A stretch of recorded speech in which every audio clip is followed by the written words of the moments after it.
Ajo që është indikative nga këto dy takime është se mungon transparenca, edhe kjo është një qasje ofenduese ndaj qytetarëve të Kosovës.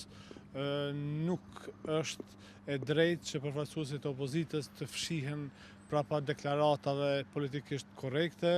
dhe të mos tregojnë realisht se cilat janë indikacionet, cilat janë shenjat e mundësive, sepse shumë çka do të varet nga ky proces. Pra është potencialisht i mundshëm edhe procesi i rizgjedhor, por po ashtu edhe kandidaturat eventuale përveç presidentes Osmani. Pra është një punë e cila duhet të ketë transparencë,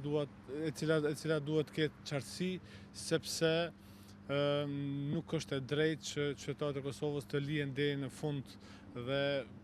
të mos keni informata elementare për ofertat që i ka bë edhe zoti Kurti, por edhe përfaqësuesit e opozitës. Aktualisht nuk ka asnjë shenjë që kryeministri Kurti është i gatshëm që të jetë më proaktiv në raport me presidentin Osmani dhe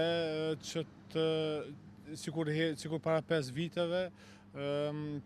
ta ketë një lloj aleance me të. Në anën tjetër emra të tjerë nuk përmenden, pra nuk ka ndonjë kandidaturë serioze e cila do të mund të përfshihej në debatin presidencial, kështu që aktualisht është vetëm emri i presidentit Osmani, por çështja është që unë nuk besoj në asnjë mënyrë që opozita kësaj radhe do të veprojë ashtu siç bëri LDK-ja herën e kaluar, pra që t'ja japin votat blanko pa kërkuar asgjë si kundërvlerë, edhe